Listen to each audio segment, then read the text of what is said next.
If you're like me, and you got no life and there's nowhere to go, then tune in to the Animation Truman Show. You'll be glad you did.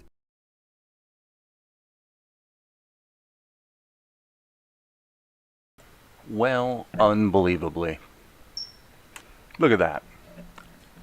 Look at that utterly obnoxious animation. Well, I had a brainstorm, which was in one of the cool things you can do in Krita that you guys might not know about is something called layer styles. Okay, and layer styles allow you to do actually a lot of different things to a layer. In this case, what I did was add a 10 pixel stroke to the logo. So it's just an opaque white stroke. Now, this time it didn't render out correctly, but that's like super useful actually, whether you realize it or not, because if you're into, and by the way, I'll just save this and save. Come on, Krita, save it. Okay, the reason is that if you're, I kind of went through a phase where I was doing a lot of animation like this, where I was just trying to economize my time, really, and so what I would do is I would draw characters by, let's just say this is an arm. Okay, so here's an arm that is wearing some kind of garment. Well, and that's kind of a style, in some animations or shows or whatever nowadays.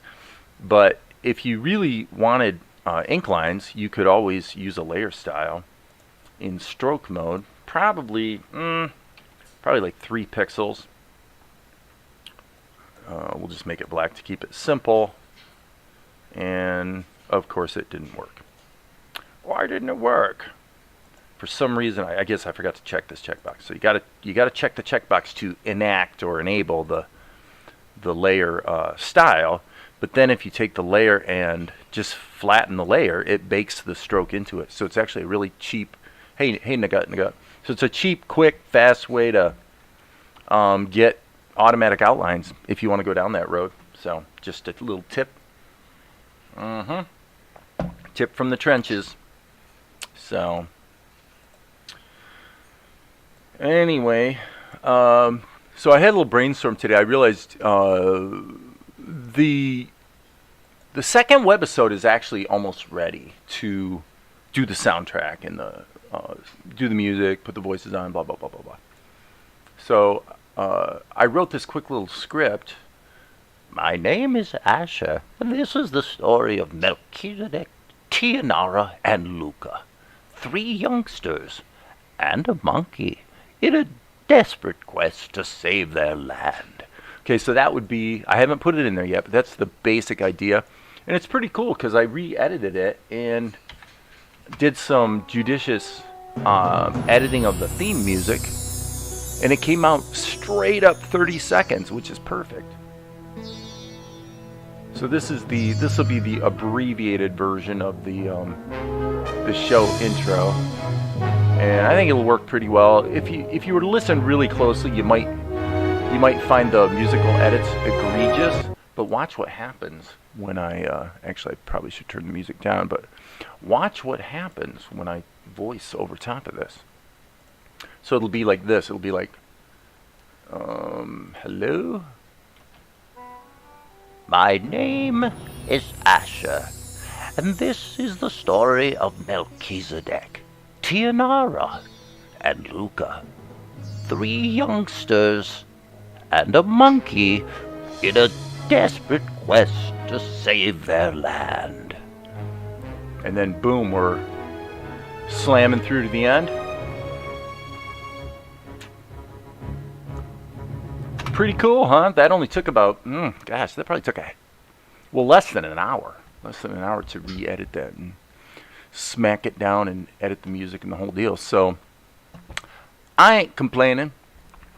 However, I did notice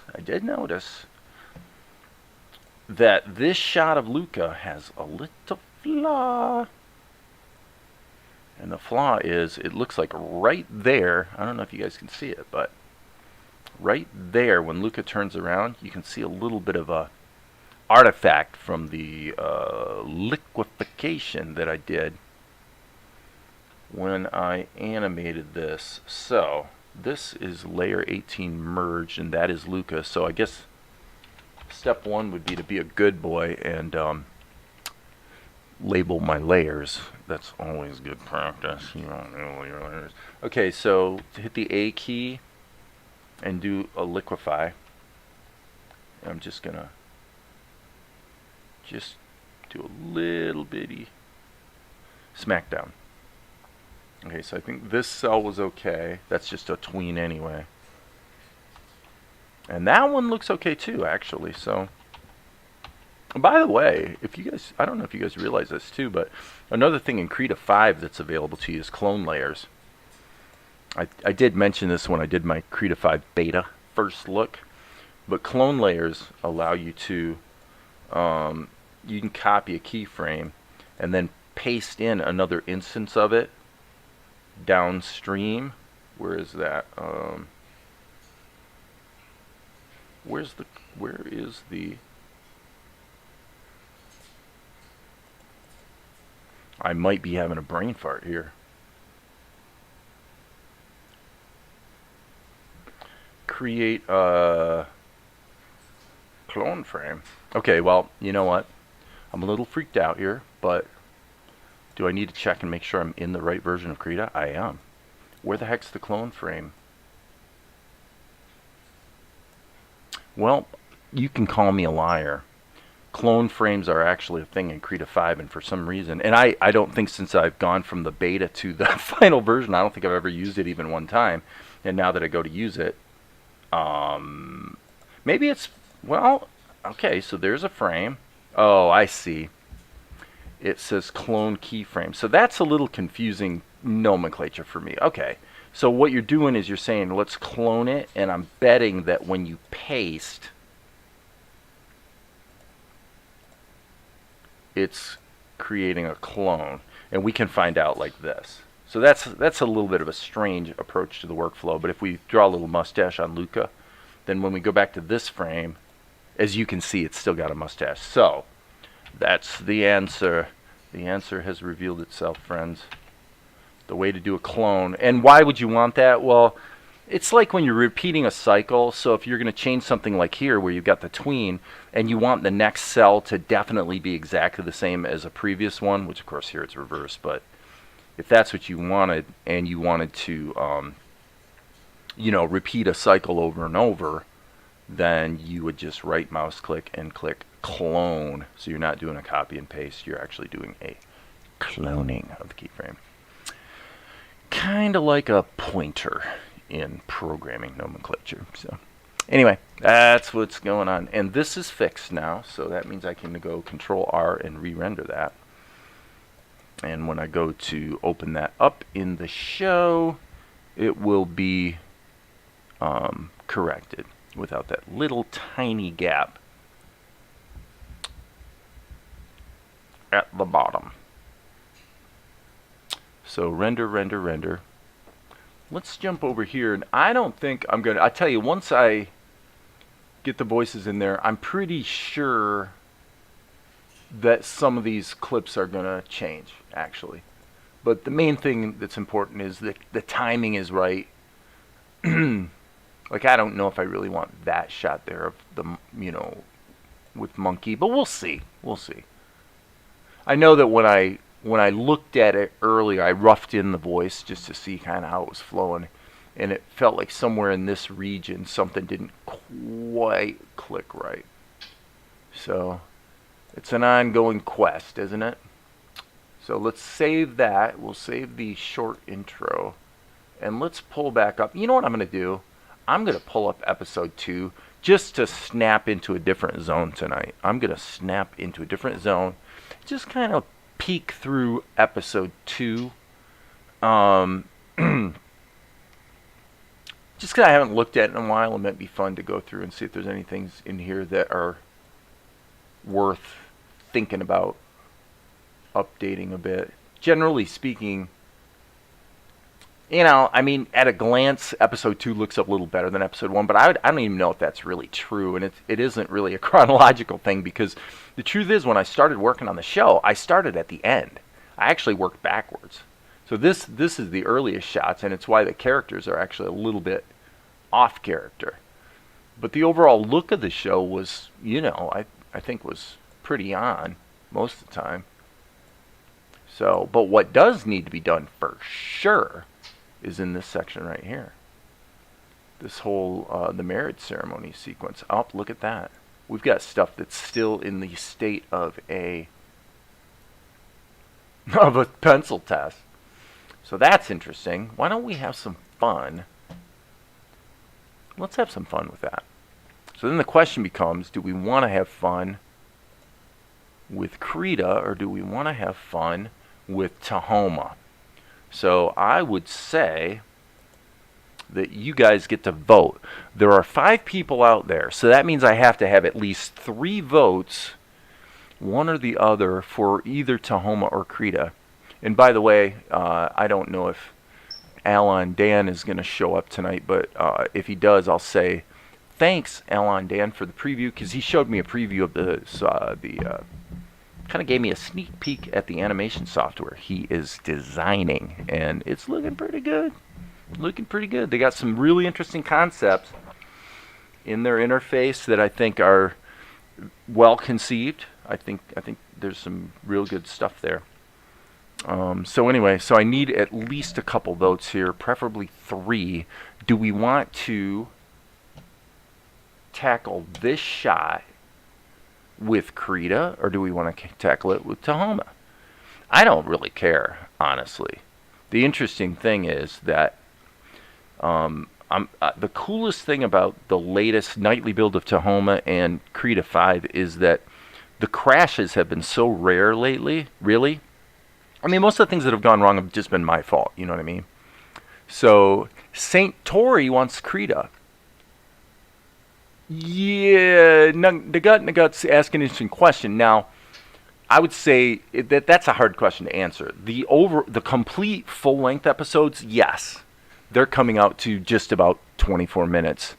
And if they were a little bit longer, that would be okay. I mean, it's easy to, if you need to dial a show into a perfect time, you can do it. It's really not that tough of an editing task. So now we have a deadlock, friends. This is bad. We have a deadlock because we got 1 vote for Krita and 1 vote for Tahoma. So as far as the webisodes, of which I just completed one, it looks like it came out to 4 minutes and 20 seconds. So if you add on the abbreviated intro I just did, it's going to come in just under 5 minutes. Now, the first episode was over 5 minutes, but it had a 1-minute intro because I allowed the very first webisode to have the full show introduction at the beginning. The introduction that would be on a broadcast or a streaming version of the 24-minute show. Hope that makes sense. So, technically, the actual episodes need to really be more like 23 minutes, so it all comes out to exactly 24. But anyway, so can we get one more vote? We have 5 concurrent viewers, which of course isn't a lot, but come on, I'm not popular. Nobody comes and watches me. But those of you who do are the cool ones. So, but we need a little more participation here. St. Tori's voting for Krita, Nugut's voting for Tahoma, and I am agnostic. So that means we've got 1 0 vote or non-vote and 1 vote for each of the 2 softwares. So there's got to be somebody out there, at least one other person with an opinion. Because yeah, like I said, I really don't care. It's all the same to me. So until I get another vote, I'm going to have to jump back to my show and just kind of think about things. Just look at what I've got here. So this is the sequence in episode 2. So this is quite a ways down. So there's another Tahoma vote. So Wayne, hey Wayne, welcome to the live stream. Do I need to go through the whole be sure and like and subscribe thing? I probably don't. You guys all know the routine. If you want to send me money, the Patreon link is in the description, and blah blah blah. You guys know how it goes. It's all good.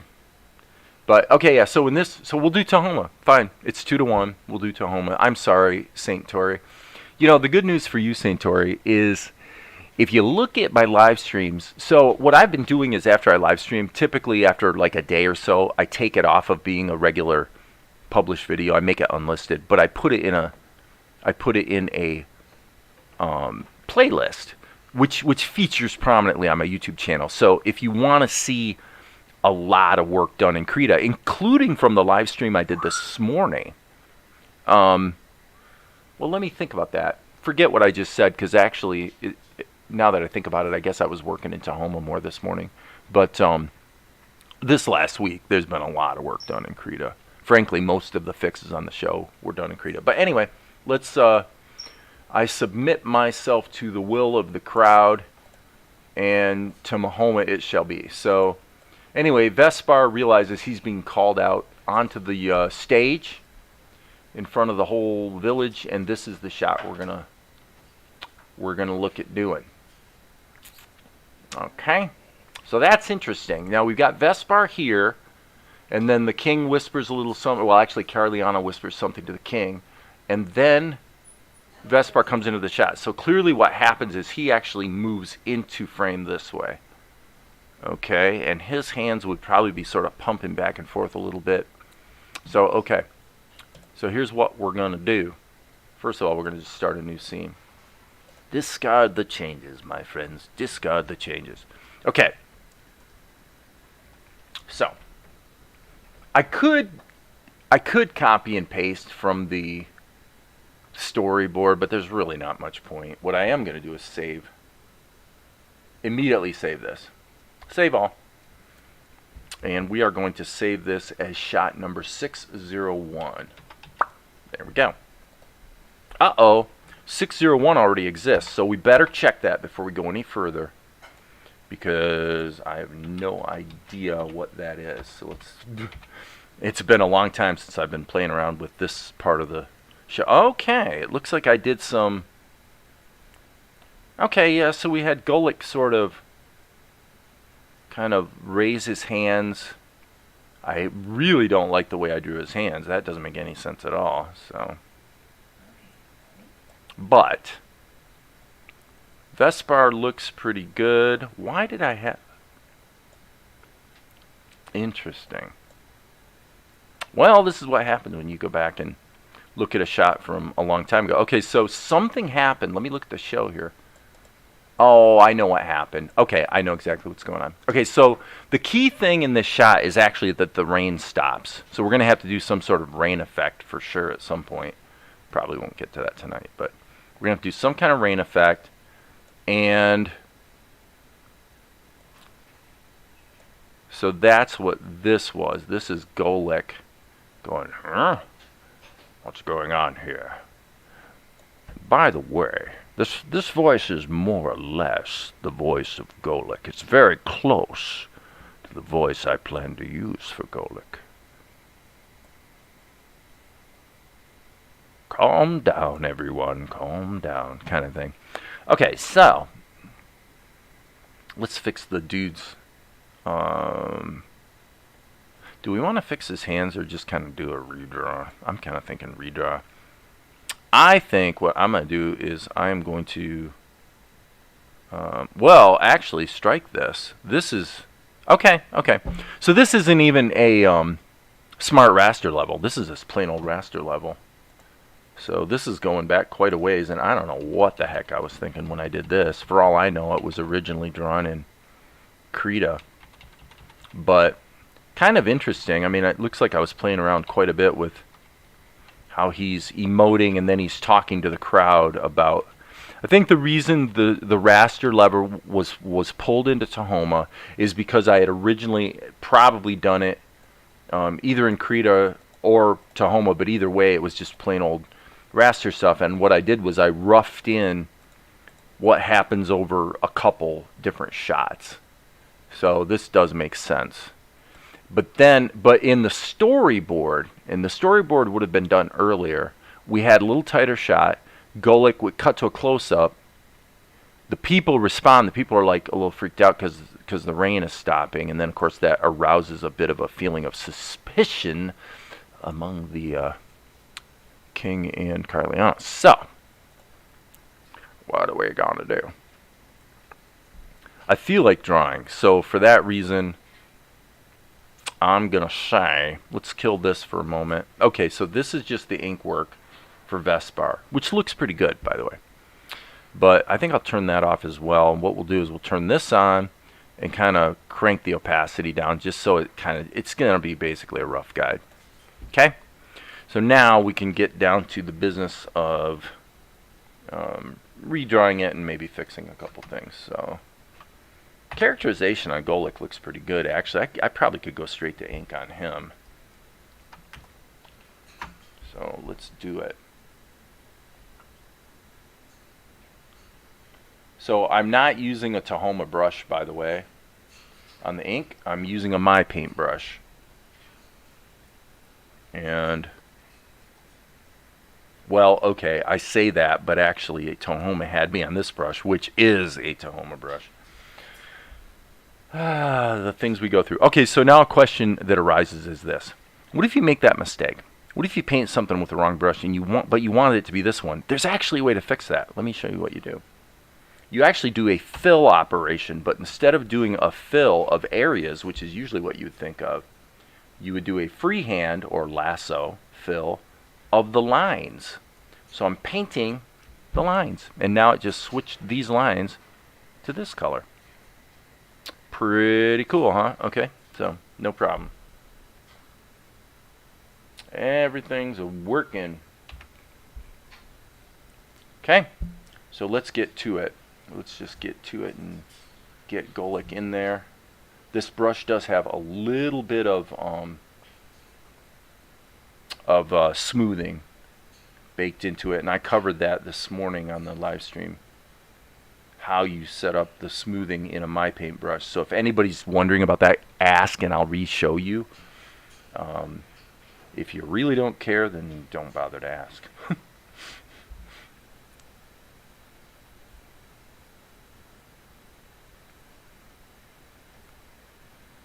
Now somebody out there is complaining right now. They're saying, oh man, those look like really alias lines.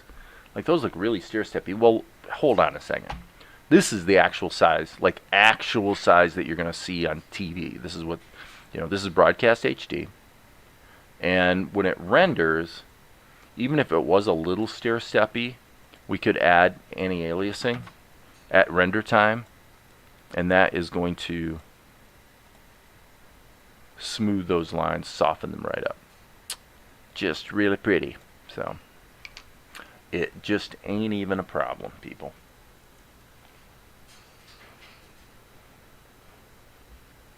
What the heck is Zuko doing over there?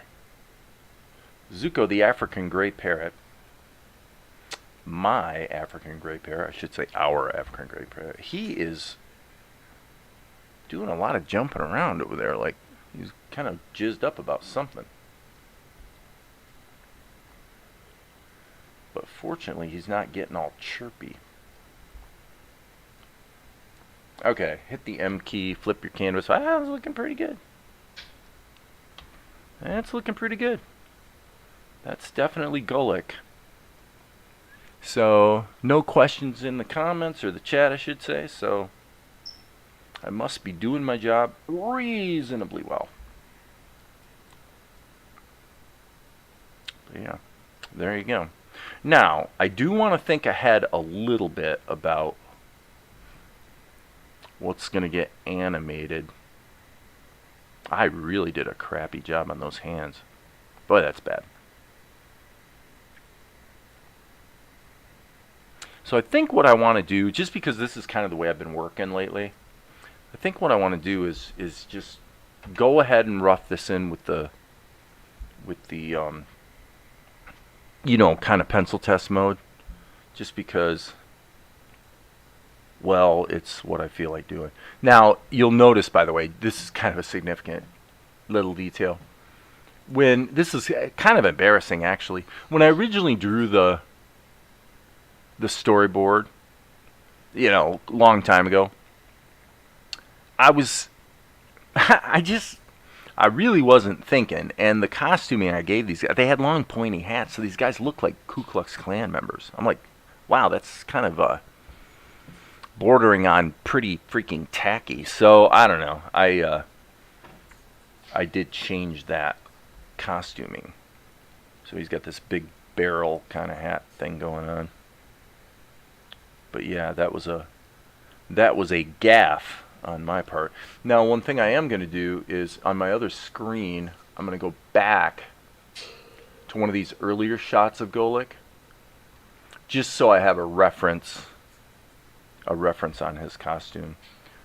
For some reason, the man loves to wear collars. He loves his collars. He's always got some big, thick collar on. So what's your story, Wayne?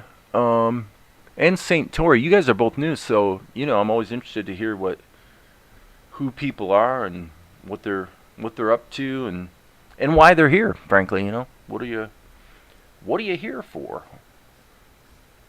Is it the animation Truman Show? Is it just watching the artist at work kind of thing going on, or because there's no glitzy best practices YouTube activity here, no siree. It's just me doing what I do, and sometimes things go well, and other times, well, not so well. So I would love to hear from you guys. Let me know what you're into, like especially in the animation arena. Are what kind of animation are you into too? Are you into the traditional Disney kind of thing, or are you into kind of the real smart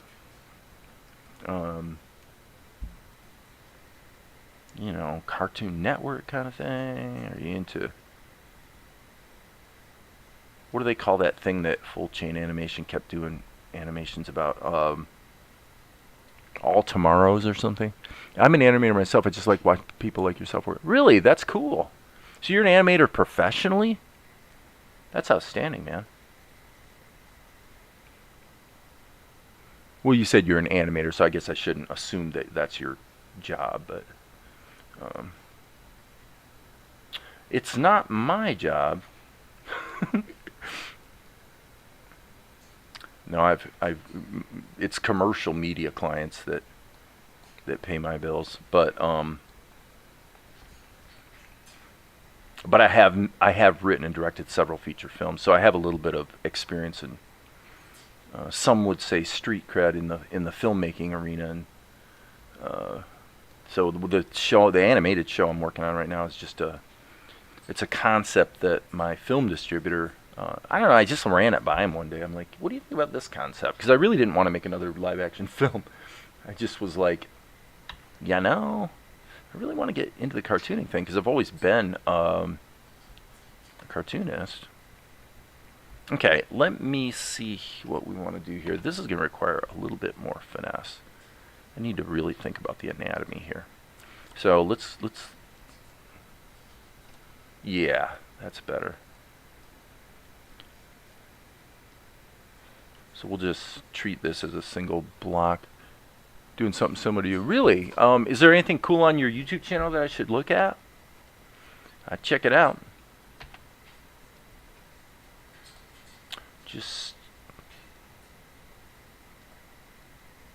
Well, I can't resist. I'm gonna go look at your YouTube channel, Saint Tori. Now, YouTube actually is not the greatest ever at letting you just search for someone, but we'll give it a crack. And that probably should be turned off. So I'm gonna search Saint Tori. See what Saint Tori does. Okay, so it's okay. Wow. Okay, yeah, just one video, but I mean, from your, if you drew your icon, I mean, obviously you can draw. Okay, that's interesting.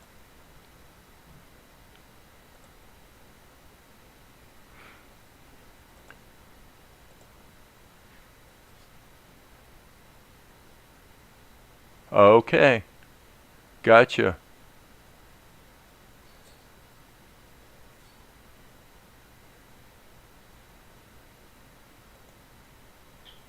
Not bad. I like your certainly your directorial sense. I mean, that's okay. It doesn't, you know. I mean, really, I don't get that many views on any of my videos either. But your storytelling sense is pretty good. You got a good, you know, well, just that. You got a good sense of telling a story, and you know the way you're doing the editing, and you know the sort of cuts you're using and stuff are pretty cool. Definitely, pretty cool. All right, so this arm is kind of out. It's really not.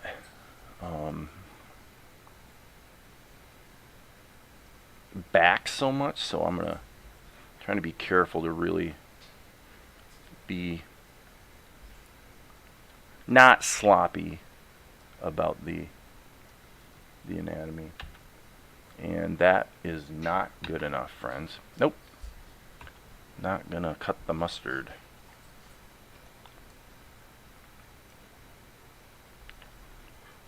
I've got to it's kind of hard when you're live streaming, especially early in the live stream before I sort of get in the zone. And then if I get talking about too many things, I generally don't get in the zone. But really, you want to kind of get in that sort of alpha state where you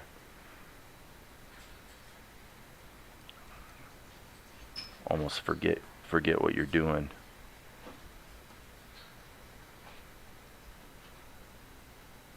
So this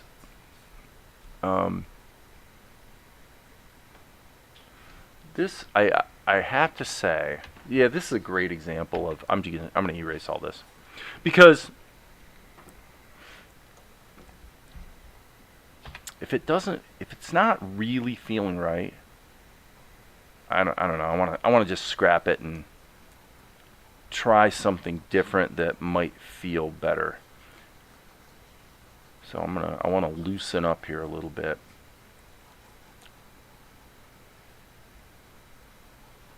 So actually, I'm just going to disregard the pencil or the storyboard for now, so that I can just really think about what I want to do here with Golik.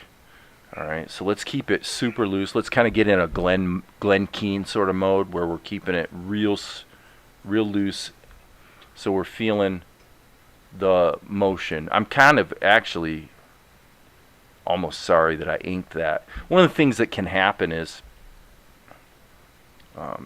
probably one of the biggest things I've been learning in the last year is to just do things in the right order.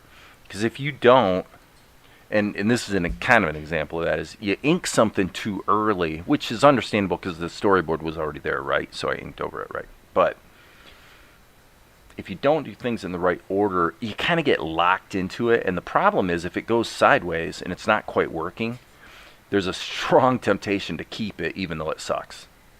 And that's what I don't want to do.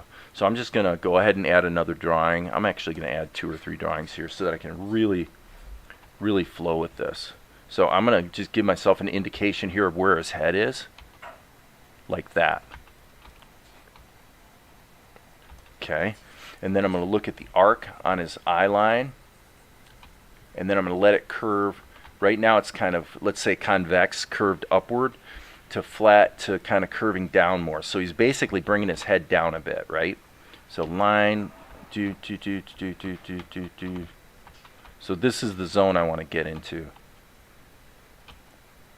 And that doesn't guarantee it's going to come out great or anything, but generally when you keep it loose,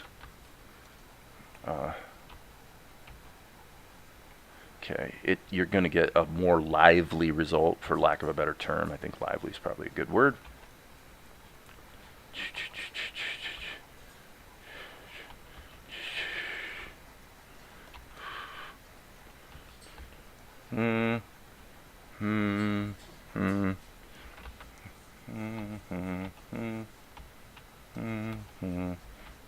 Yep, and he's curving around this way, so his spine is kind of coming around like that. So it's more arched that way. Okay, that's not bad. I really, it's kind of amazing how well this works. You just toggle through the frames and scribble. And it's fast too. Okay, there we go. All right. So his hand is actually down, almost off screen here. I actually have a little bit of extra canvas below what the camera sees. So I'm gonna flip the canvas so I can, being right-handed, I'm feeling like I wanna. Okay, so what I'm gonna do is get this arc. That arc's kind of important. Over here. Okay, that'll help. Okay, so now what we're doing is we're turning his hand upward. And, of course, that just revealed potentially a problem here. Let me see. Yeah, it might. He's almost a little too far off screen. So we got a little framing issue. Cuff, cuff, cuff. And we'll just kind of trick the hand just to suggest what's going on with it. Okay, I want to keep going. I'm actually going to use that as let me think about this. I'm going to call that an anticipation, actually. Just because I like what I'm seeing here. So I'm going to save my work. And I've been finding that Tahoma is not the fastest program in the world at saving, frankly. Okay, so he crunches around like this, and we'll give that, I don't know, let's give that three cells. Let's kind of go, okay, so here, and then he's going to whip back. Boom, boom, boom, and his head's going to stay upward. So his head's going to stay oriented this way. Boom, boom, boom. Okay, I like that. So there's his square chin, his mustache. All right, let's see if this is working. So what am I really doing here? Basically, I want to have fun animating. That's really what I'm kind of in the mood to do tonight. So that's what I'm going to do. Okay, I like it. I like what I see.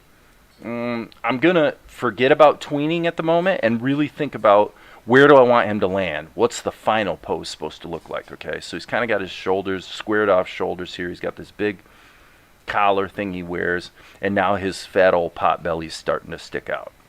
Okay, so this is not the most wonderful framing ever because it wouldn't necessarily work great in silhouette. Now, if you wanted to try and take it even a step further and fix that, you could do it. You could say, well, okay, let's go.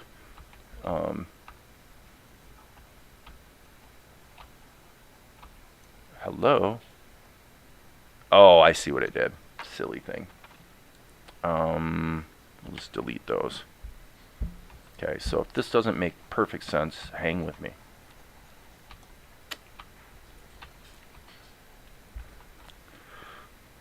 Because he's trying to quiet the crowd down. He's making very dramatic pronouncements at the moment, and so I'm just trying to get the basic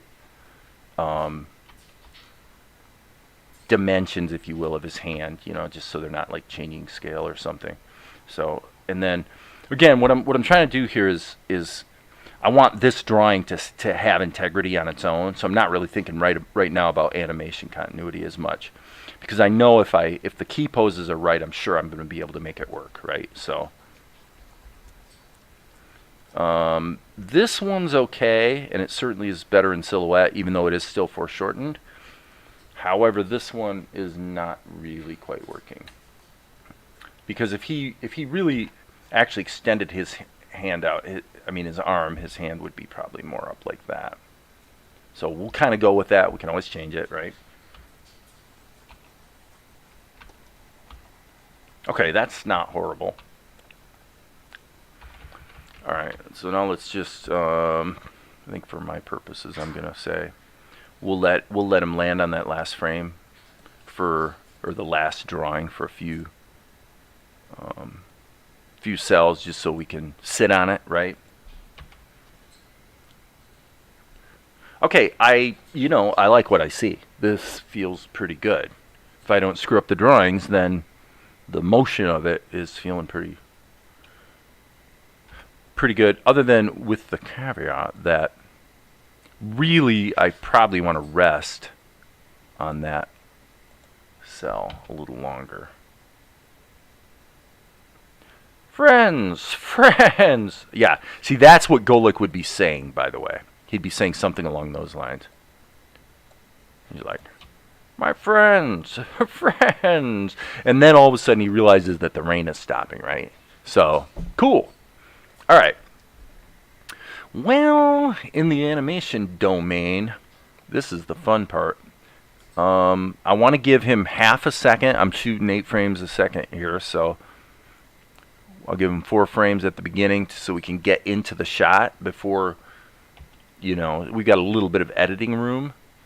And I would say that basically that looks good. That's Golik's doing what I want him to do. Okay, so now we got to start going back and looking at some of the details. This is the part that's not as fun. Well, let's try to make it fun. So we'll let Tahoma save while I take a drink of my tasty beverage, which is water. And by the way, on this first frame, let's go ahead and put this little jewel that he has, because that's going to be something we're going to be more or less tracking. Okay, so what did he do? So he actually came down. So let's put an arc like that. Okay, so that's not really going to be drawn, but if his forehead is going to be, say, there. Okay, so we got this curvature here. What would that one be? It'd be something like that. And then we don't want to really, we don't actually want to go from concave to convex on this curve, actually. This is a little bit of a cheat, but basically you're always looking up at this hat. And that's just because I never really designed the hat in terms of 3-dimensionally. What really does it consist of? It's one of those little things that just kind of looks pretty much the way I wanted it to look, so that's how I drew it. Yes, that's a cheat. That's a cheat, friends. Okay, now what happens here? Okay, so he pulls back. So when he pulls back,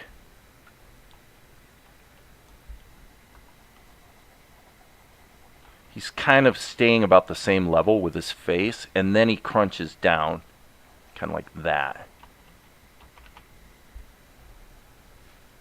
Okay, so we got this.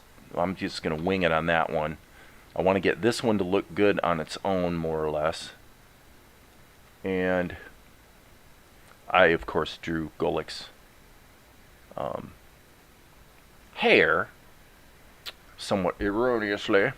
Or, his skull and his hair. That's really what's supposed to be there, so that's fine. We're doing okay. We're doing okay, people.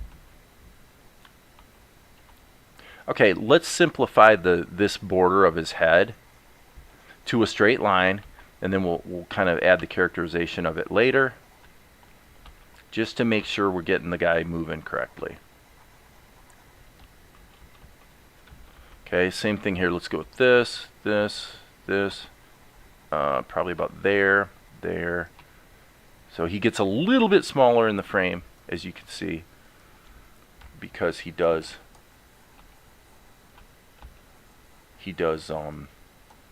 kind of pull back away from the audience just a little bit. Okay.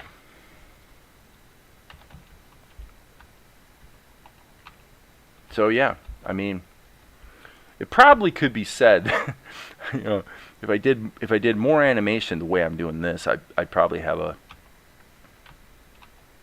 better looking show. I'm doing my best, people. But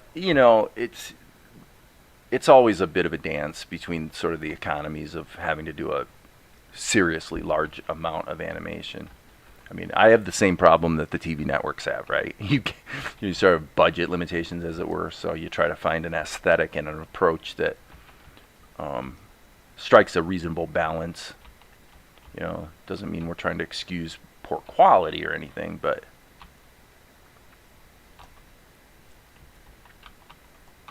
at the same time, we want to be cognizant of maybe the economic realities.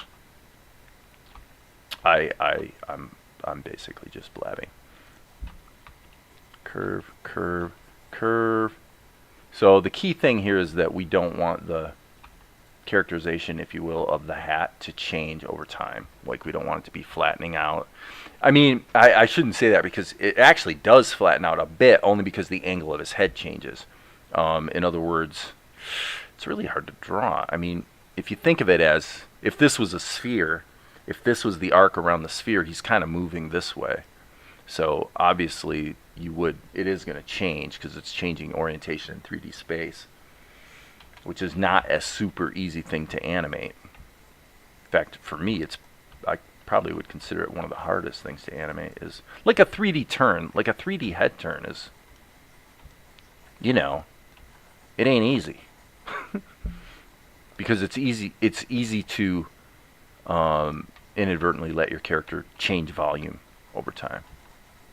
So hence the scribbling technique. When I just scribble through these different lines or different cells, it seems to help me to not lose my character along the way.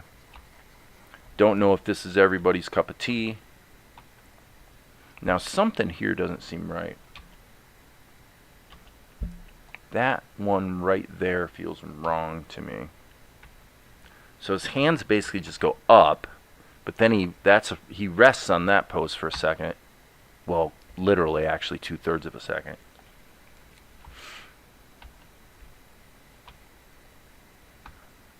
Yeah, and his hands come in. So really, I think I almost want to see a kind of almost like a fist pulling into this pose here. So,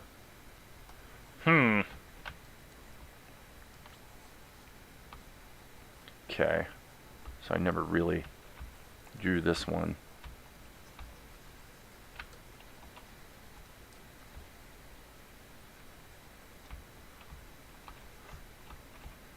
Not bad. So he's actually going up like this. He's coming in and up. Maybe not the most amazing acting ever, but I mean, the flow of it looks good. I mean, his arms following the arcs in a way that's pretty, I think, pleasing to the eye, as far as that goes. So here, basically his elbow's there. You know, his elbow's about there because it's so foreshortened. So that means these sort of yellow cuffs he's wearing are going to pretty much show up there. What time is it? Man, I've been going for almost an hour. Okay. Let's deal with Golik's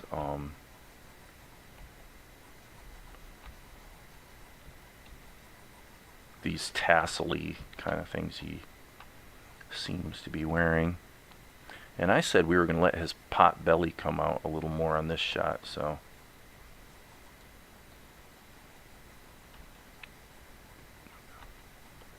I don't know what these tassels are. You know, it's some kind of religious garb, I guess. It's ceremonial religious garb, because this is a wedding situation. That's what this scene is all about. It's the forced wedding of Prince Vespar to Tianara, who's sort of the girl in the story. I think you guys don't take that as a sort of chauvinistic statement, calling her the girl. You know, usually there's a hero, usually there's a girl, blah, blah, blah. Now, having said that, I should be careful, because actually Melchizedek and Tianara are not a couple. I'm not saying it's not possible at some point in the future they maybe could become a couple, but you know, it's like Harry Potter and Hermione. You know, they could have become a couple. You know, J.K. Rowling chose to marry her off to Ron instead. But, yeah, there's no right answer. All about relationships, right? All about relationships and friendships and blah, blah, blah. Okay, this one feels too tight. That drawing feels too tight to me. I'm getting knotted up a bit. I don't want that. So I'm going to go back and keep it more loose. Okay. Boom, boom, boom. It's almost like a workout, man. You really get into this.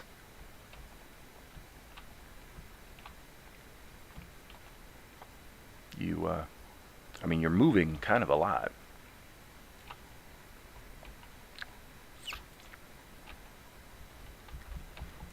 Okay. This is, okay, so his garment kind of actually flows, excuse me, like this. So there's kind of a hang to it. The cloth is not tight around his arm, let's put it that way.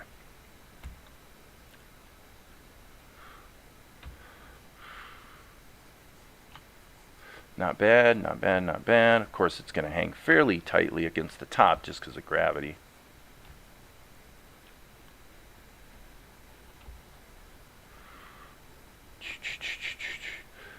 Okay, now I'm just going to erase that back out because he actually does have these sort of long cuffy things he's got.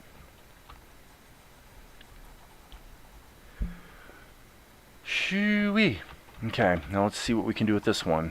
Okay, boom, boom. I'm getting into that, even though I'm talking, which is kind of amazing that I'm able to do it while I'm talking. But I am kind of getting into that alpha zone where I'm starting to feel it. You know, I can see what I want to draw on each individual frame a little bit better. This could be definitely pretty loose. This is only on the screen for one frame, so we can be real loosey-goosey with this tween. And as long as the overall sweep of it is right, it's going to look great. So okay, now I thought, yeah, this is definitely, I don't like this at all. Let's fix that. And while we're here, it's actually, I want to play with that a little bit. Let's change the center point to where his shoulder would be, just to see.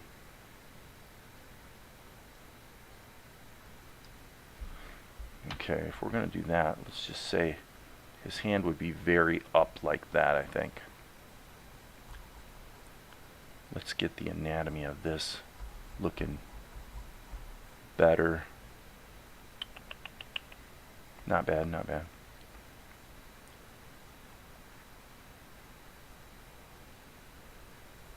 So, still roughing it in. I mean, the hands. Okay, that's not bad, people.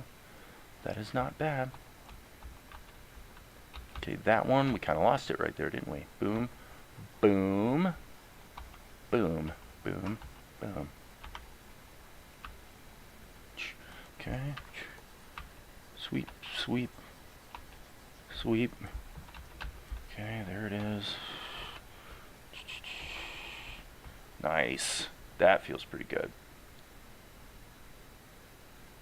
Okay, I'm putting, that's not his mouth, that's his mustache, right? So the important drawings are this one, which of course his face is already in there, but this one's important because it's going to be on the screen for 2/3 of a second, and this one's super important because this is the one we're going to land on at the end.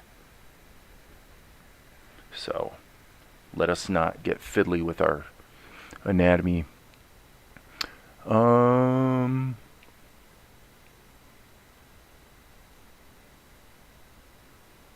Hey Maria, I didn't realize you were here actually. Finish the theater meeting. Okay. Show going to tape on Thursday and Fridays. Cross fingers. Yes, yes. Good luck with that. Excellent. Maria is a bit of a theater maiden, one might say. A theater maiden.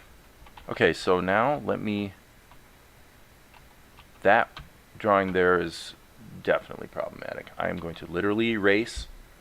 It's better to just keep it loose.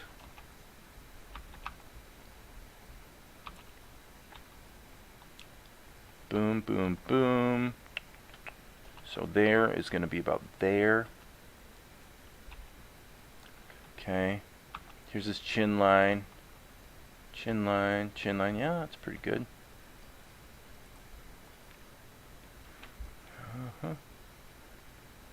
Okay.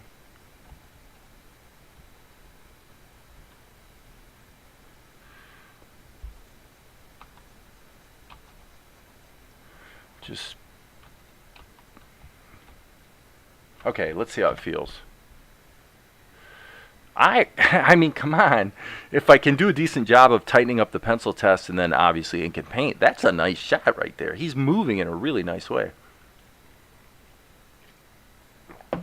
And those who are, come around a lot will probably not contradict me when I say that I don't sit here and brag on my animation work that much. I mean, I try to do a good job, but I mean, come on.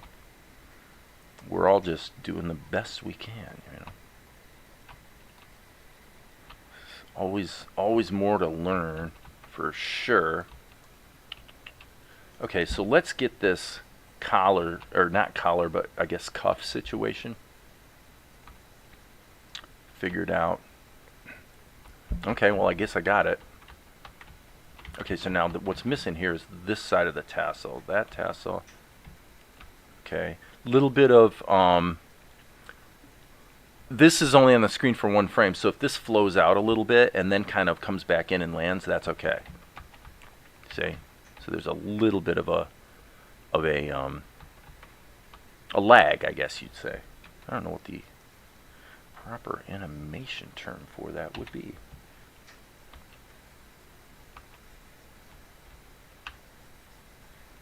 What the heck is the proper animation term for that?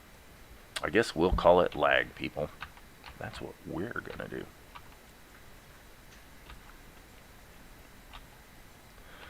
Okay, and he's sort of got a, not really a zipper, but there's sort of something there on the costume. See ya, Maria. See ya, Maria. That rhymes. Okay. Now, we're gonna see to what degree we can cheat. Only because, look, that came out pretty good. And it is very accurate to the character of Golek. So, if I can cheat just a bit by reusing this facial inking, then what the heck? Why not, right? Control C, Control V, maybe just a little more turn. And what you'll find is, I mean, obviously we can extol the virtues of being able to draw a head rotating fully around in 3D space, but at the same time, it's also true that, I tell you what, you can go a long way with a 3/4 view. I guess that's what I was talking to Maria about that yesterday, actually. How there's a calculus that you have to engage in as an animator. And the calculus is the tug of war between the likelihood of kind of fouling it up and losing the character versus the additional entertainment value you gain by doing something difficult. So if you do it, obviously if you pick something difficult and you do it successfully, then there's no problem. Okay, so I would say this one I don't like. I think we're losing him here. So actually that's really not quite what I intended to do. So I'm going to hit number 2, and I'm going to go ahead and erase the ink on this one. And I kind of forgot about that little detail. That's okay. The solution is to completely erase it, and let's redraw his face here. And since this rests on the screen for 2/3 of a second, let's take a minute and get this one right. Okay? So B key. First thing we got to do, we can do this tween here, that's fine. But here, we're going to have to, if I can get the, get the chin level where it needs to be, and get the sort of the hat line where it needs to be, ear. The ear is really kissing the top of the hat.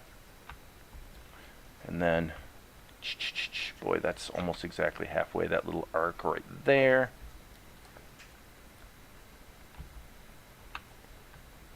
Okay, so halfway point kind of chops through the top of his nose. And then that's pretty much bisecting the rest of it right there. So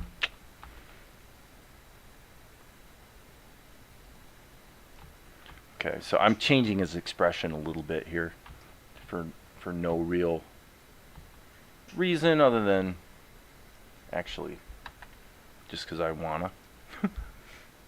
But we better get the eye line right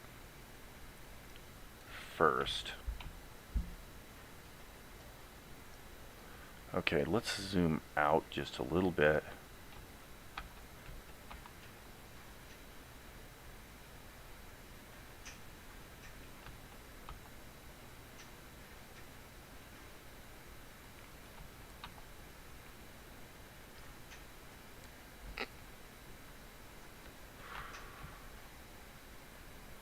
So what I'm trying to do is actually rotate his head this way around just a teensy weensy bit. And by gum, I got to tell you, it's a bit difficult.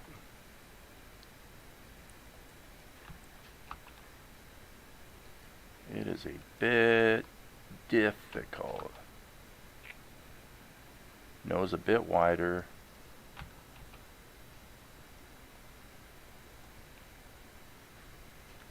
A little bit more smile sneaking through.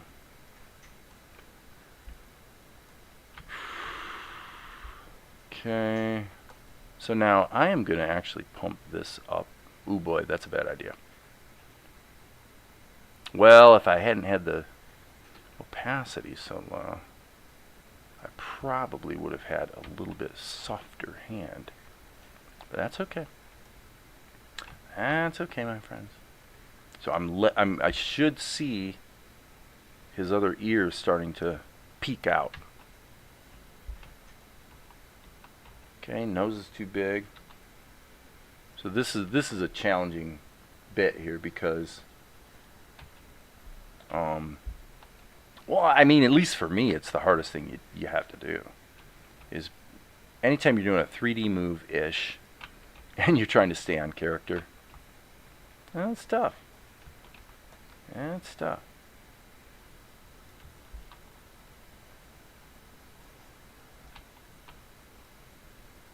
That's not too shabby.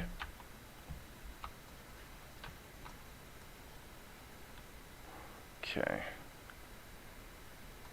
I'm going to try to get the basic positioning of his eyes through these. Like there, they look about right to me.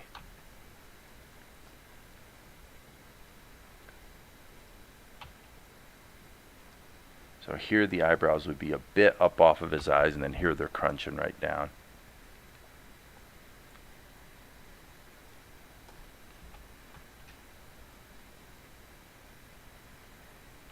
Boom, boom, boom.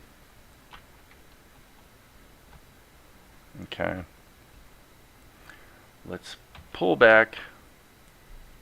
Yeah, see, I definitely do not like that. That is horrible. That's so bad, that's embarrassing. Get rid of it. Get rid of it, friends. Sorry. Well, and again, I have to say that part of that might be my lack of skill, and part of it might be I'm a little bit locked in by the tight ink drawing that's already there. And it's probably bad policy because,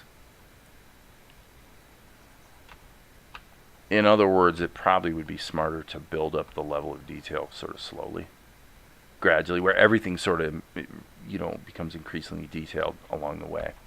I'm going to go ahead and let him look out, more or less. Go from this kind of barely three-quarter view to a more straight on.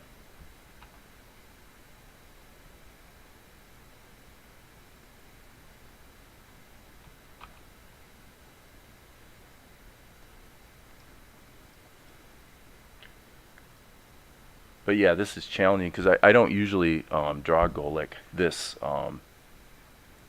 loosely. I'm used to actually drawing him in a little more cartoony, but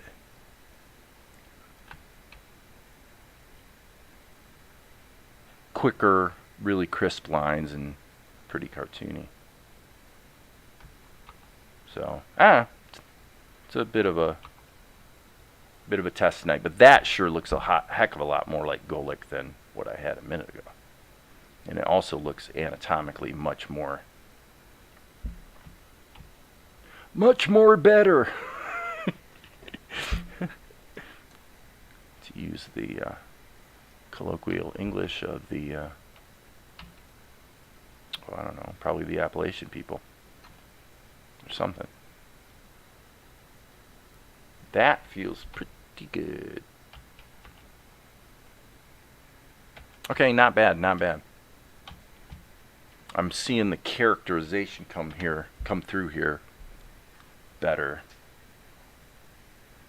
And this is a little more consistent with how I like to draw and the type of job I think I should be doing. Yes. Now it does seem like maybe his head's a little large. It is. That's kind of crazy how that happened.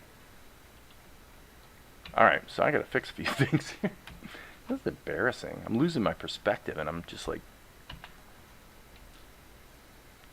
is that a detriment or a benefit to live streaming? You know, you put yourself in the position where you can sort of fail publicly, right? Is that a good thing or a bad thing? Probably a good thing.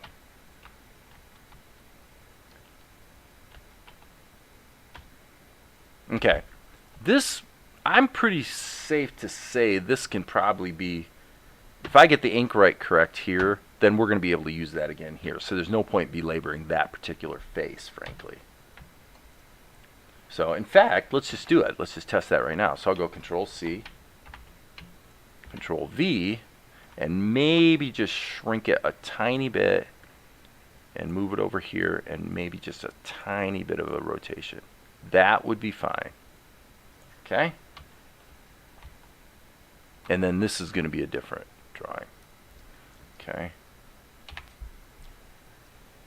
Now we're actually just getting back to a more conventional three-quarter view, frankly. So I just want to see the jut of his, he's got that really kind of that cheekbone that points out.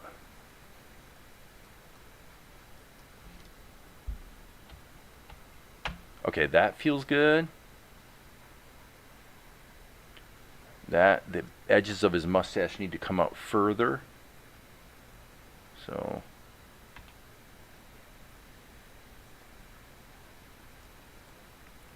and then we need to see that cheekbone right there. Okay.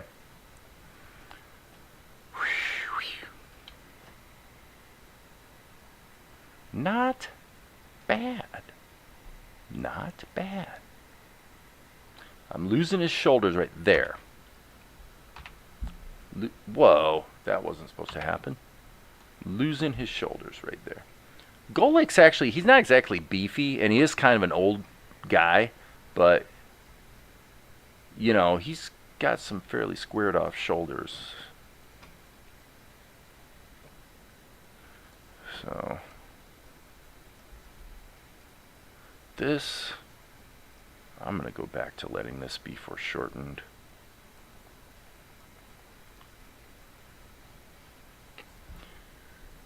Whoops.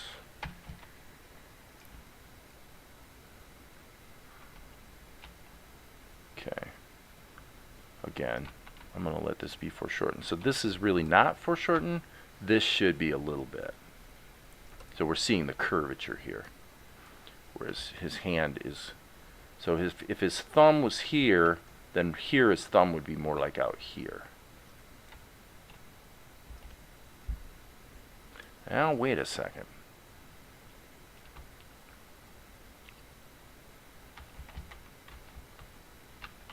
Yeah, no, that's bad. I made a mistake.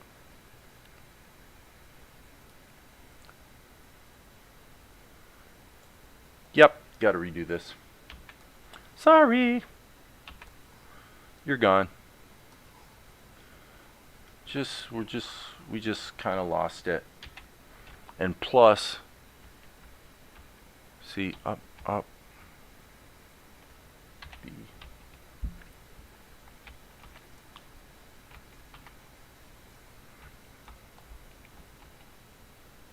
Oh, it is fun. It's fun, but it is challenging too, you know. All this stuff's fun. I mean, I wouldn't sit here and do it for, you know, have to be stupid to sit and punish yourself this way.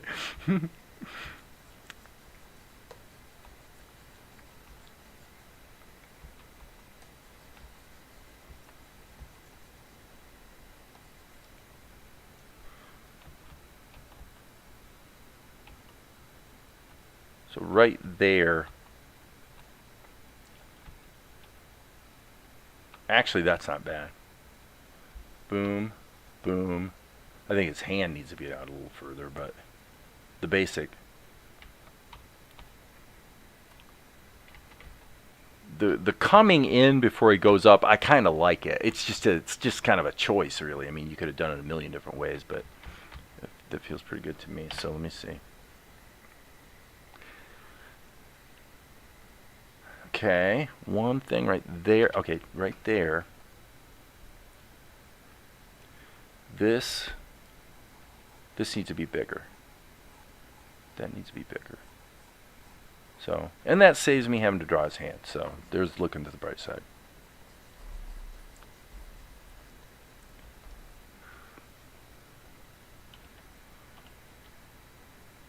Oh boy.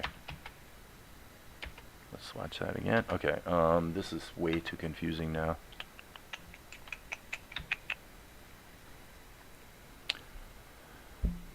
So, what's tripping me out here? What's boogering me up is I lost this. And it's like he's got these priestly robes on, right? These slightly more obnoxious than they need to be garment that is for a ceremonial reason. And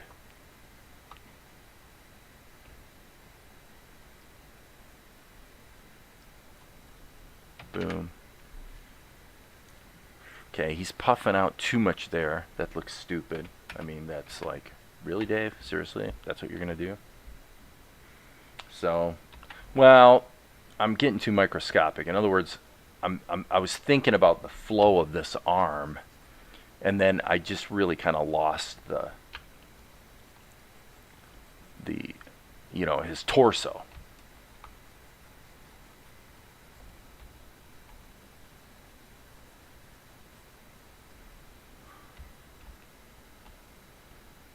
That's not bad.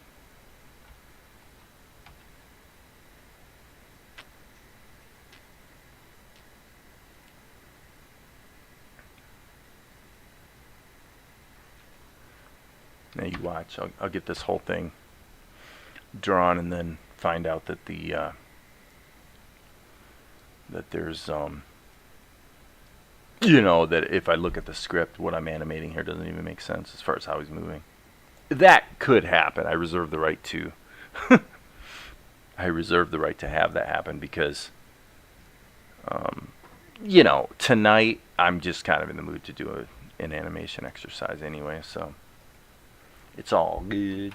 Alright, I'm going to go ahead and get a little more bold here. Bold with my ink. Now what I'm trying to do, I mean, stylistically,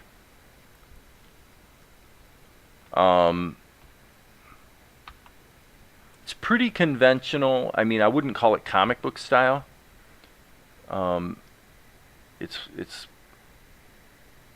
It's more in the vein of Johnny Quest. Well, actually, Johnny Quest's a good example because when it comes to the ink work, it is kind of Alex Toth I'm going for. Right? So a very sort of a single width brush where you really try to use like this, just very small, judicious lines where the minimum line you need to kind of suggest to the mind what it is you're trying to convey, right? And you know, it's a good challenge. It's a good challenge to try to do that. Boom. And Alex Toth was a key contributor, actually, to Johnny Quest.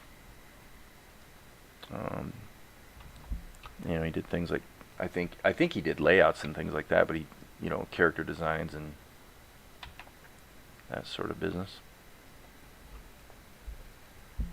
He had a strong hand in the look of the show, let's put it that way. I'm not trying to do Johnny Quest here. I mean, that's not the kind of show that Salt and Light is, but as far as my ink work, that is kind of what I'm going for, is Alex Toth. So, don't know how well I succeed. But I actually did do a good job here of keeping the characterization on Golik. So that went well right there. Let's see, do we want to put... No, we don't want to do that. Okay, and by the way, Golik's pretty old. I really need to put the... He needs a few more wrinkles, friends. He needs a few more wrinkles. Okay. Now I said I was going to use this ink again, but you know what? I'm not. I'm going to challenge myself to try to ink it twice and keep the characterization continuity. Mainly because I suck at it and I want to get better at it. So what I'm trying to do is, you know, it's an emotional thing. I mean, drawing like this is because, and I don't mean emotional in the sense that you're getting upset or anything like that. What I mean is that you're trying to feel it. Like in your imagination, you're trying to see the lines that you haven't drawn yet and kind of feel the character that you know. Like I know Golik. I know this guy. And when it starts to go off the rails and I'm not nailing the characterization, I usually know it immediately. It's like, ah, crap, that's not Golik. Might not be a bad drawing, you know, but it's not Golik. I have the same problem going on with an oil painting I'm doing right now because I'm doing a portrait of my son and his wife, and you know, if you looked at the painting, you'd go, well, that's a pretty good painting. But but if you know them, you'd go, but it's not quite right as a likeness. So the painting's good, but the likeness isn't quite where it needs to be. It's very close, actually. It's come out okay, but you know, it's for my son, and I want it to be. The word I like to use is undeniable. Like anyone would look at that and go, "There's no question that captures those people that you were trying to paint a portrait of." So, okay, little issue here. I'm going to pull that in a little bit. One of the problems, for sure, that I am seeing with doing the ink and the pencil test on the same layer is certainly that if you make a mistake and you have to erase something, it leaves all that residue behind, which looks pretty stupid, definitely. So if you're out there, Alan Dan, trust me, dude, I know exactly what you were talking about with OpenTunes, because it is ridiculous. The handling of the alpha channel is what it is. And the way they, you know, they really should have virtual canvases that are not necessarily interacting with each other, i.e. replacing one another's pixels. If you guys watching right now don't know what the heck I'm talking about, well, just use Tahoma or OpenTunes for a while and you'll find out.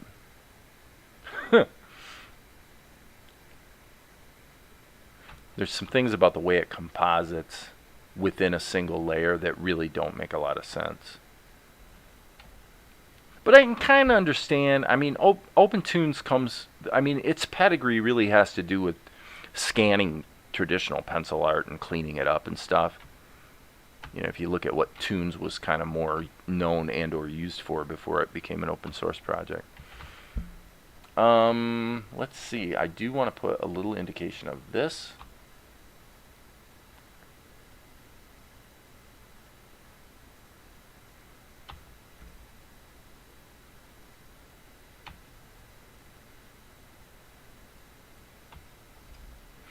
Okay.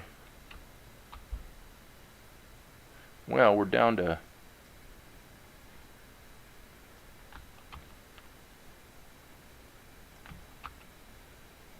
three viewers, so clearly whatever I'm doing ain't that interesting. I don't blame you, people.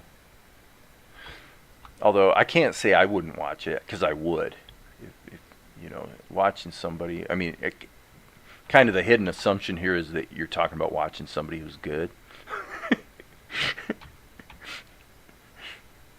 And so, well, the thing about YouTube, I mean, YouTube's so democratic, right? If you're good, if your content is good, I mean, people watch it. You know, this isn't complicated. If people aren't watching your content, it's because you're not creating content people want to watch. It's really that simple. You can blame the search engines all you want, but I don't buy it. Over time, if you actually create content that's quality content, then eventually, you know, you will find your audience. The search engines will figure out that you're there, right? So I'm not a big believer in complaining about the YouTube algorithm and things like that. But I've seen that to be true across the board with like my commercial clients, you know, clients I've done web development for and stuff like that, where if you know, it really doesn't, it's not difficult to place well in search, let's put it that way. Google does really all the heavy lifting for you, and they usually do a pretty good job. And you can't really game it either, you know, like you could back in the 90s or something, where you can sort of game the search engines.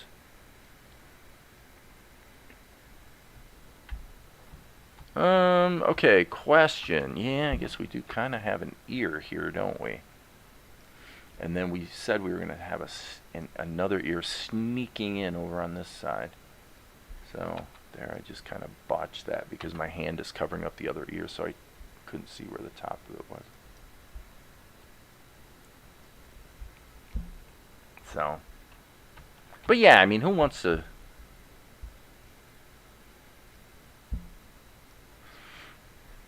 I mean, I'm just rambling here, but you know, it seems to me that if you're going to watch somebody animate, it's because, you know, you want to see you want to see it come to life, you know? You want to see it start popping, and you know, you want to feel good. As well you should, my friends. Okay. So now here his ear was kind of clinging pretty high on that hat, so I really need to probably something like that. Is that the last frame? It is. Wow. Okay. So I'm going to try to do a fast Golic here, because as I said, I've drawn Golic so many times. Got a little mistake right there.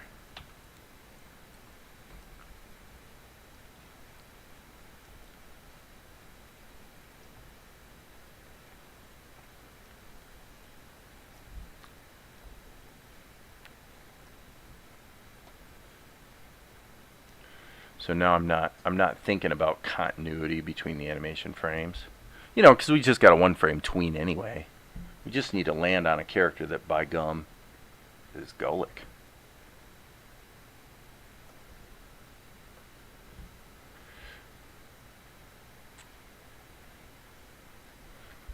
Probably shouldn't be putting his mouth in here, by the way, since... Okay, his chin's too long, but that's okay. We'll fix that. So yeah, I'm not sure I'm loving the way this business of putting the pencil test and the ink on the same layer is starting to show its shortcomings. Which I kind of knew it probably would, but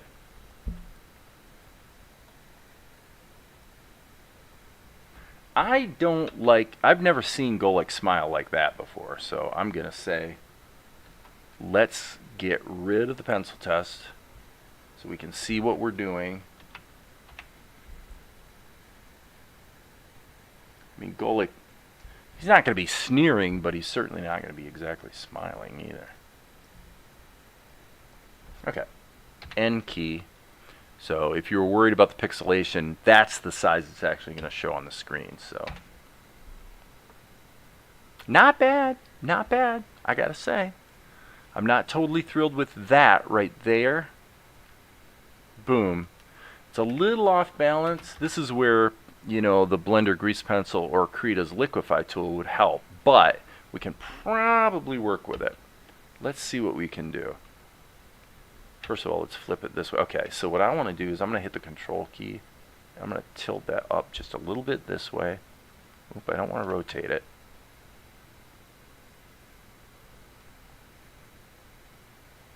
Now that's starting to feel good. That feels like Golik. He's still a little cockeyed, but, you know, he's supposed to be a little cockeyed. Let me see.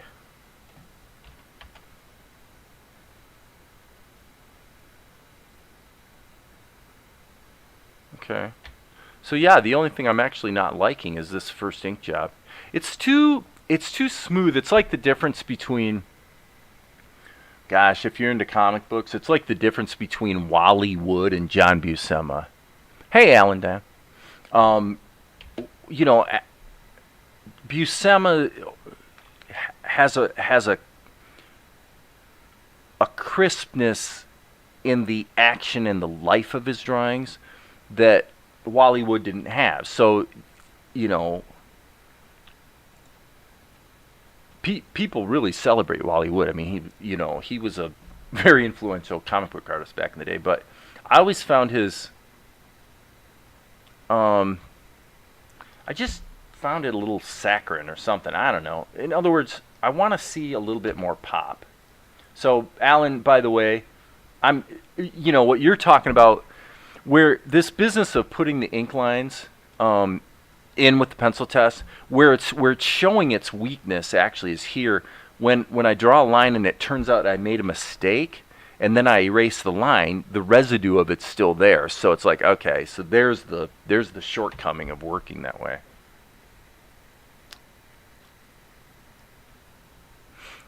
So, but we'll get this. Let's just back up here, guys, and see what make sure the overall feeling of it's kind of still happening. So, friends,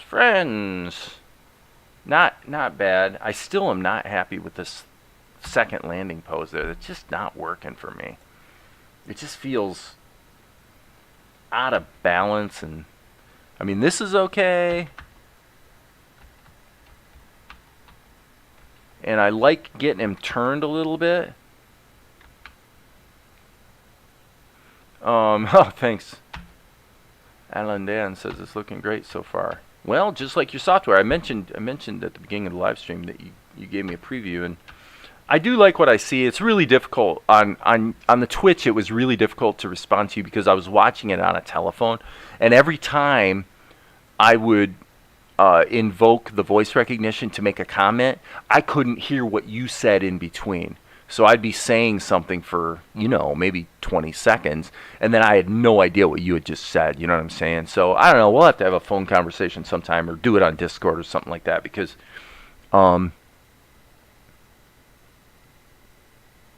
smudge that middle one if you want to make it faster. Well, okay, I think I know what you mean.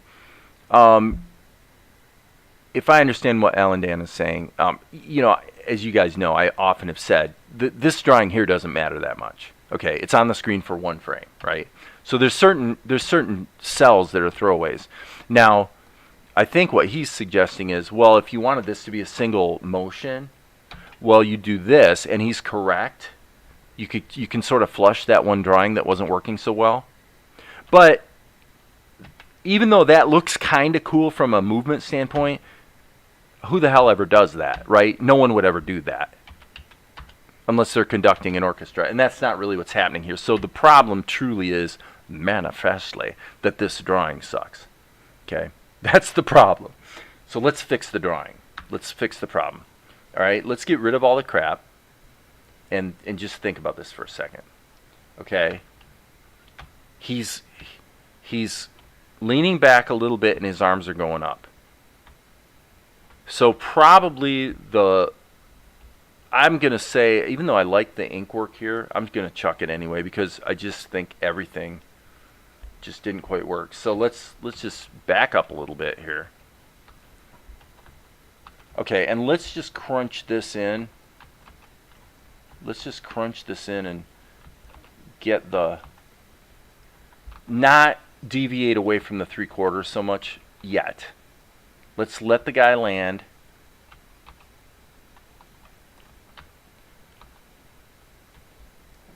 Boom.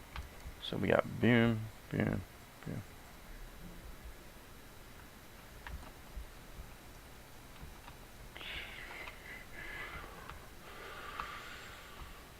This is a very zen process.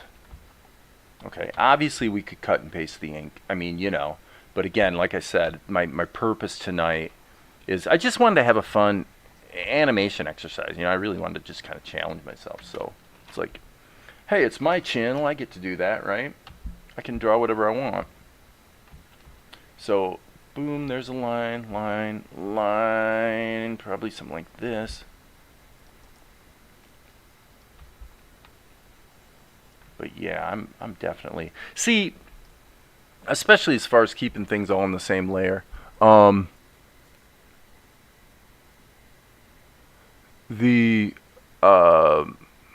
See, what I routinely do in Krita, just this is kind of for Alan's enrichment, just so you know. A lot of times, what I'll be doing is I'm gonna do the pencil test, and then what I do is I'll basically do a quick toning down of it like that, so that I can keep working it, you know. And then and I'm always quieting it down so that when I'm done I wind up with the pencil test that I actually can do the ink on, you know what I mean? Okay, that wasn't supposed to happen, but that's just me moving too fast. So here it's like pretty much impossible. So I'm really kludging here to kind of make it work, frankly.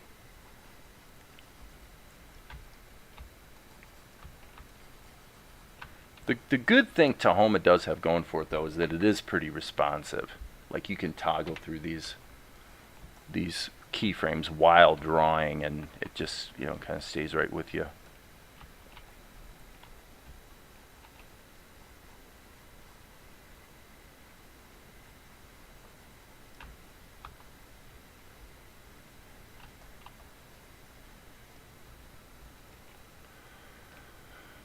I love that you can do the pencil draft and ink on the same level. Just update it to Tahoma so I can try it. Well, and that's not unique to the latest Tahoma or anything. You know, it's dangerous behavior. Just trust me. It's I like the idea of keeping my layers pretty compact, you might say, but it does come with its dangers and clunkinesses, and you're kind of seeing it right now. I mean, I can't salvage this drawing because not very well, because I can't really just get rid of the stuff. The problem is that the drawing itself is distracting me. You know, there's a point you reach where a drawing that's not quite working becomes a real distraction. And yet you need some of those guidelines there to sort of guide an improved version of it, right? So, so what this is frankly turning into is quite a debacle because I can't seem to really salvage it. If I were going to start over, I probably would be having a lot lighter hand on my brush. Let me see if that's even... Yeah, not really. I mean, geez, that doesn't even help much. Ugh.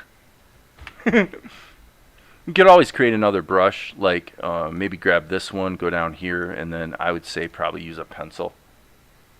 And then why don't we just change the color a little bit so that at least the lines stand out. And then see, look what happens. Then you get the classic Tahoma problem.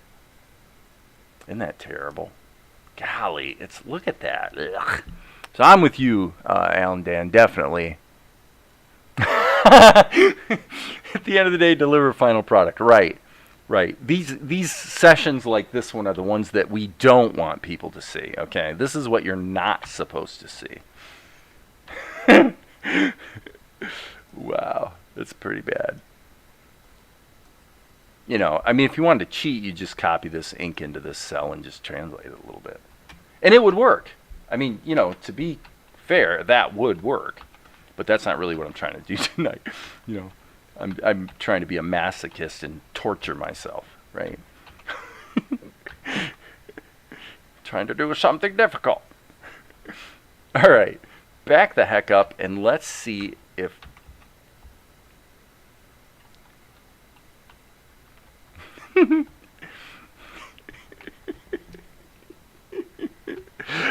Oh, boy. The problem is now, it's like it's starting to get late, and I'm starting to get tired, and I'm just kind of running out of gas here. So, well, I am going to try this one last time.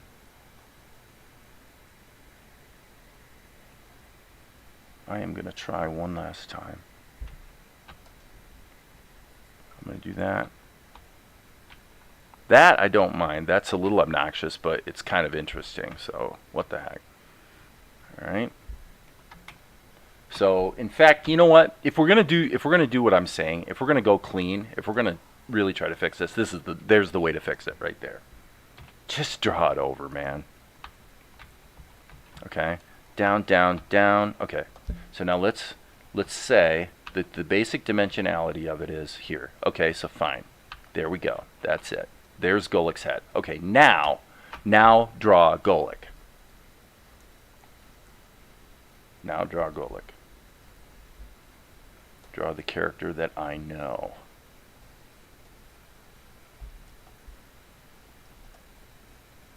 Oh, that might be a little high. Yes, that's better. We'll redo that one.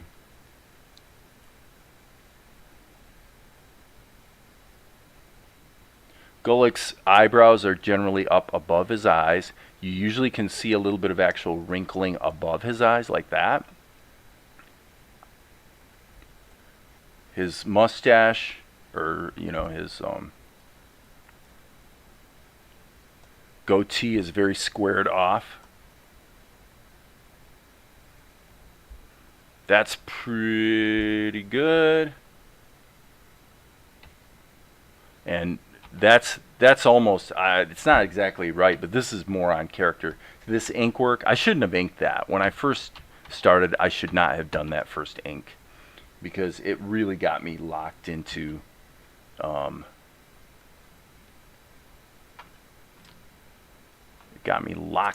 look, you might say, that really wasn't quite right. I don't think. But yeah, it's all just, let's just work with it, friends. Let's just work with it.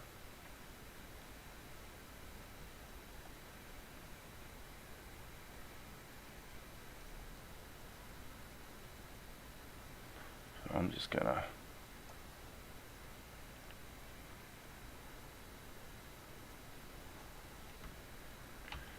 pull out here. I'm not going to worry about the funky ink work at this point. I'm really more interested in the motion.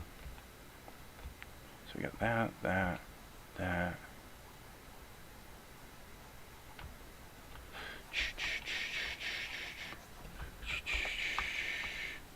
This This is one of those techniques that mentally I always tell myself this should work, right? Just scribbling between frames like this should work. And it does tend to get you to a pencil test and to movement that's pretty good, but where it tends to fall apart is basically where it's falling apart here tonight, which is once you start having to get into more detail, and now the darn drawing has to actually be on character, then so it's a good way to figure out movement. It's not really a good way to ensure consistency in characterization and whatnot. No, in fact, that requires two things. Number one, the ability to draw, but number two, really knowing the characters. And that's where for some people, this is the part where some people on the chat will weigh in and go, well, don't you have like a character, don't you have like a character sheet with like a 360 turnaround or something? And they're not wrong. They're not wrong. Okay, this is what I originally was going to do. Boom, boom, boom. Okay, boom. Okay, so here it's coming out. So this is going to be out, not to foreshorten too much. Okay, and now this pose is obviously a little funky. But you know what? I think we're maybe okay here if we.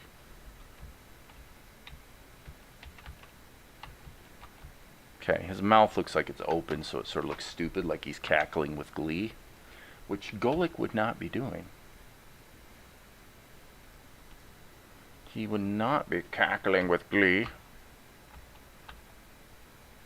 Okay.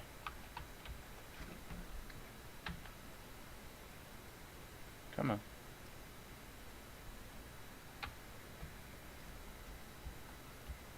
Okay, so that turn, again, see that drawing of Golik I think is not too bad. Here his eyes are a little large. So the way it's recessed, this, like I said, this is really kind of embarrassing because this is the thing I suck the most at, is just within an animation. It's why I use digital tools so liberally, is because trying to keep your character spot on within a shot is one of the most difficult things you can do. It's brutally difficult. You really have to understand the sort of the underlying physical structure of the character's anatomy and yada yada yada. It's really, really challenging.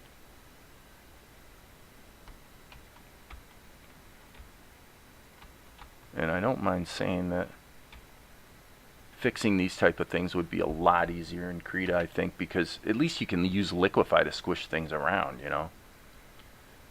If you're a little off balance or a little tilted or something, it's really quick and easy to fix. Here, well, you have to redraw it, and you might draw it just as badly the second time as you did the first time.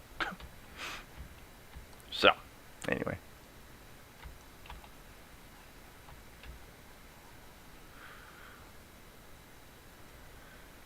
N key, okay. But as far as the motion goes, I'm pretty happy with what he's doing. It's just the characterizations where we're losing him. The volume on his face there is changing a little bit.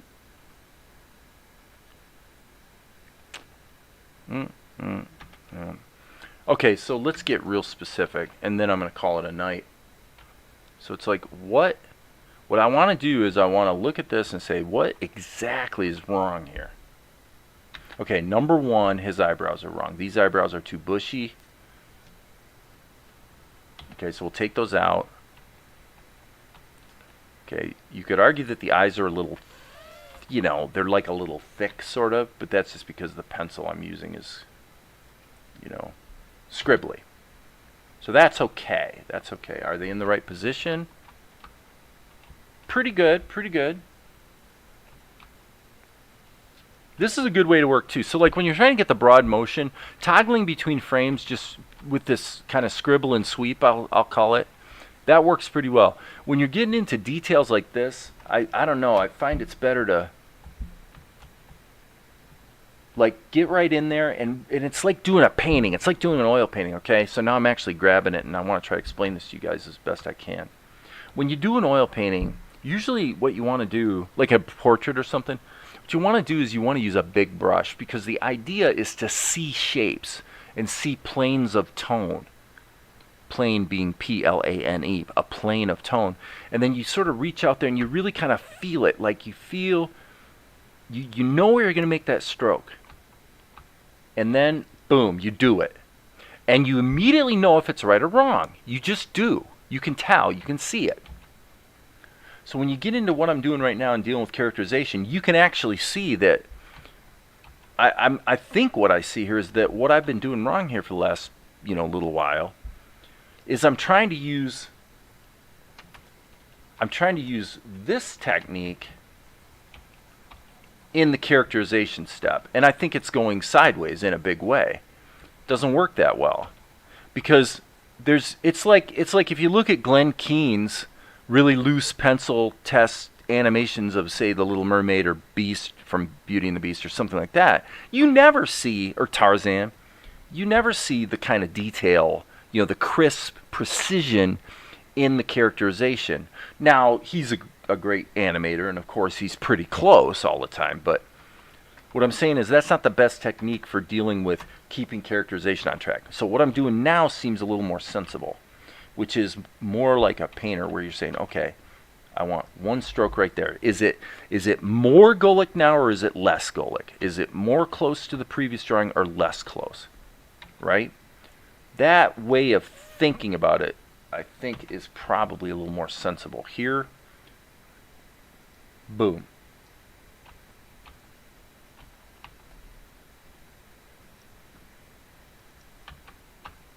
And frankly, with animation, you don't have to do this really persnickety work that much. I mean, it really is mainly on the characters. It's the characterization. It's faces.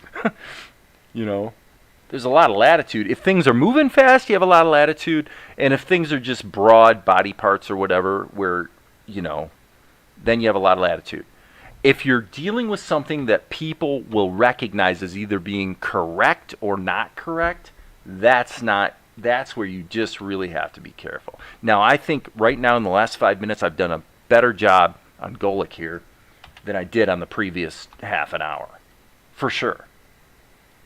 Because I'm just saying, okay, let's slow down, let's get in there, and just one stroke at a time. Is it more Golic or not? And this isn't going to take very long to get it right.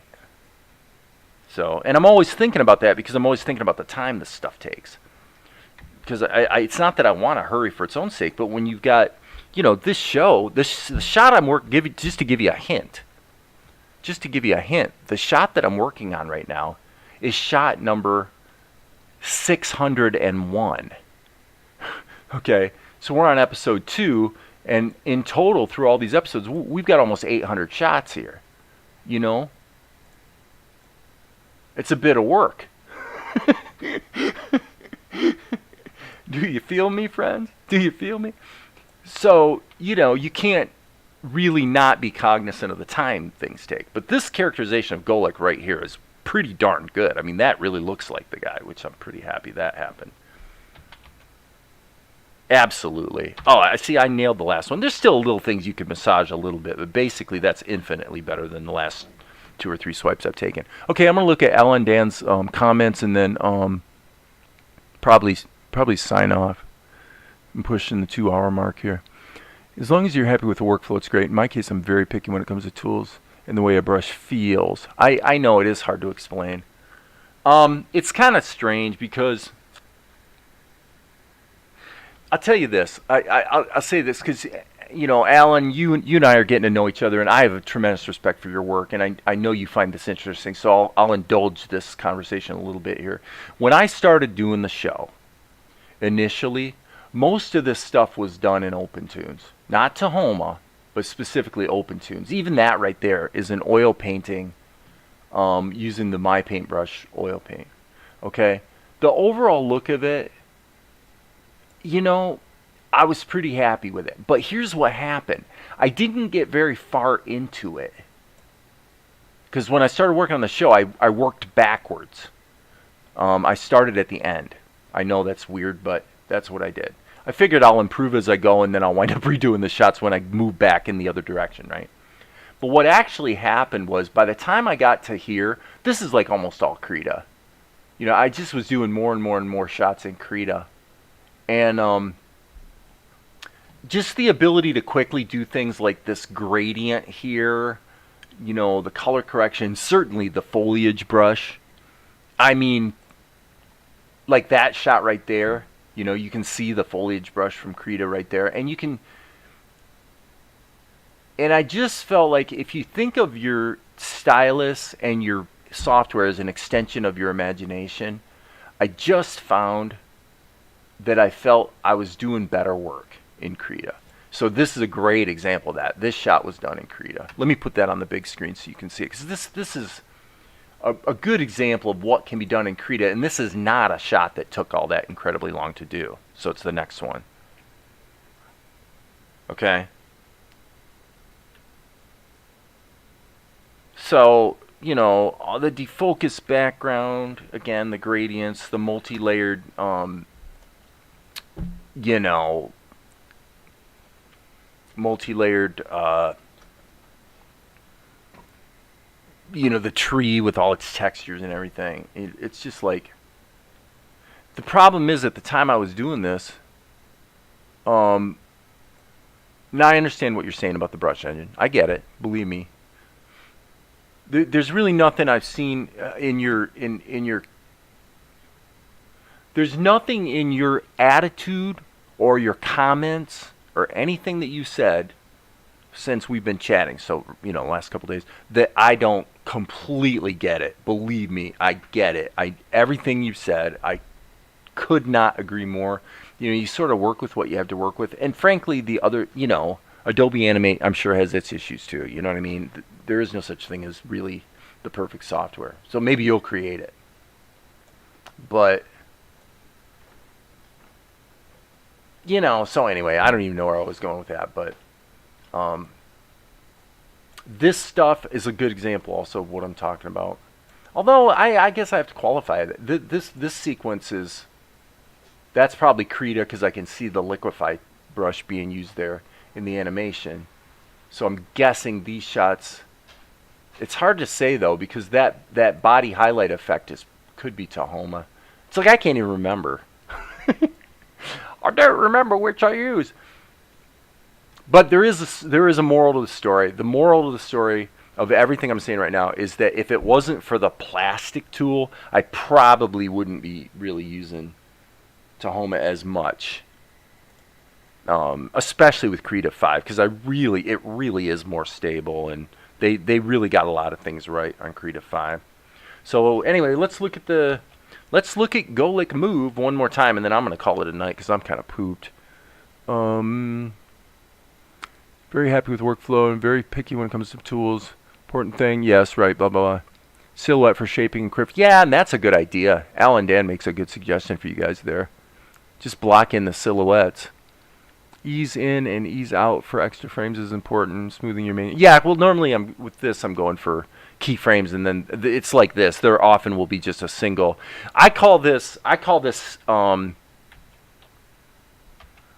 snap and pop animation, I guess is what I call it. It's real economical. It looks good at 8 frames per second. So you basically have 3 drawings, and then you've got 1 frame tweens to get from here to there right at the end here. So you got a hold and then a snap. Hold, snap, hold, snap. And that methodology turns out to be pretty economical, really. What's up to the time frame? That's a lot of content, but I don't want to be the bad guy. Blah, blah, blah. Okay. All right, well, cool, man. You know, let's keep talking. I love your work, and you know, I think it's great, the software thing you're working on. But with that, you guys, I'm about sick of it, and I'm ready to call it a night. So, as you guys know, there will be more later.